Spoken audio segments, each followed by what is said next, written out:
He's a former vice chair of the Electoral Commission. He runs the Institute for Election Management Services in Africa. He joins us now. Mr. Tselane, good afternoon to you. I kind of know an election's coming when I see you on the screen in front of me. There's so many different things that are going on around this registration weekend. These weekends have become a little bit of a tradition ahead of our election. How important are they? Indeed, the registration ahead of the election is an important aspect in preparations for the elections. And I think the South Africans have gotten used to the fact that ahead of the elections, there will be a registration weekend. But this weekend becomes particularly important in the light of the fact that the elections will be taking place in 2024, and those elections are expected to be highly contested compared to any other elections that we've had in the previous years.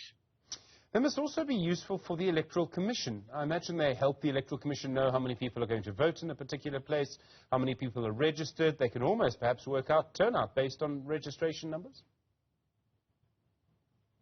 Absolutely. It is important for the Commission. Once they have figures sorted, they are able to sort out their logistics for the elections, knowing how to distribute the material, knowing fully or being informed by the numbers that there will be so many people going to a particular voting station.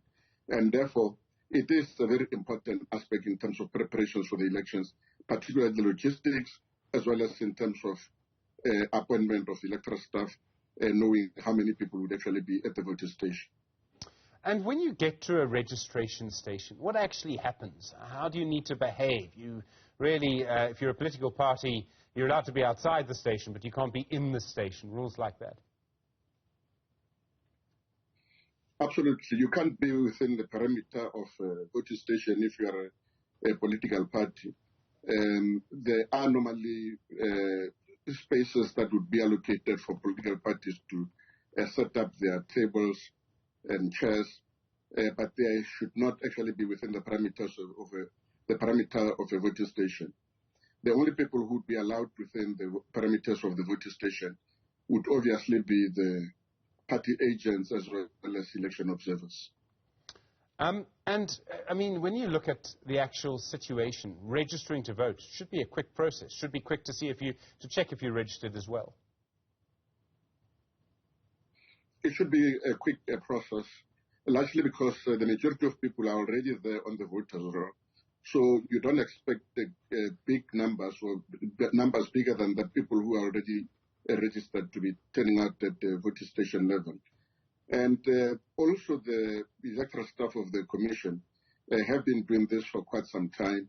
They understand the process. They understand how they should actually manage the queues, if there are queues at all. But the fact that the Commission also introduced the online registration system will minimize the number of people who would actually be going to the voting station. Some people take advantage of the platforms that are provided for by the Commission in terms of online registration, and they will be continuing to use those platforms during this weekend. There can be some debates about turnout. So you can look at turnout based on the percentage of people who are registered to vote who actually vote. And you can look at turnout, and this is probably a more accurate figure, based on the percentage of people who are eligible to vote who vote. In other words, the number of South African citizens above the age of 18, pretty much all you need to be eligible to vote. Do you find that most people who are registered do actually turn out and vote?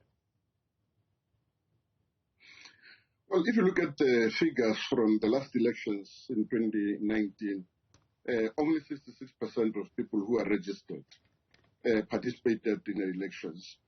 So it means that you still find quite a number of people who have registered, who are there on the voters roll, but who on the day of the elections either decide not to go to voting stations to vote, or alternatively, because of whatever reasons, they do not end up participating in the electoral processes.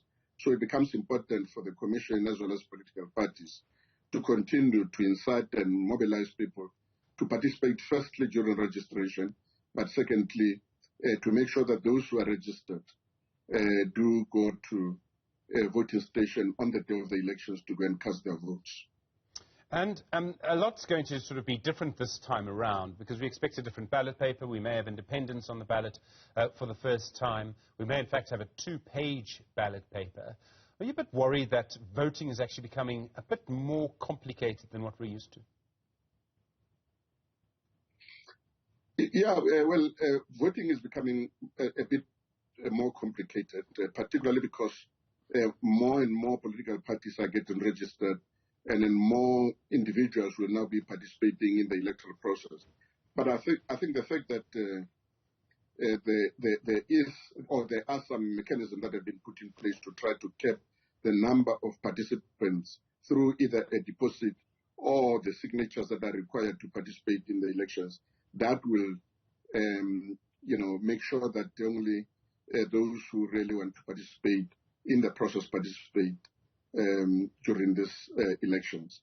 But it is indeed becoming much more complex, and I think the Commission would have to come up with innovative ways of dealing with this. In particular, I think most of us have been advocating for electronic voting, and I think the complications that are beginning to emerge will force the Commission eventually to seriously consider having to introduce new innovations in order to be able to deal with the new challenges. I mean, electronic voting is the obvious thing. I know the politicians don't really like that very much for some reason.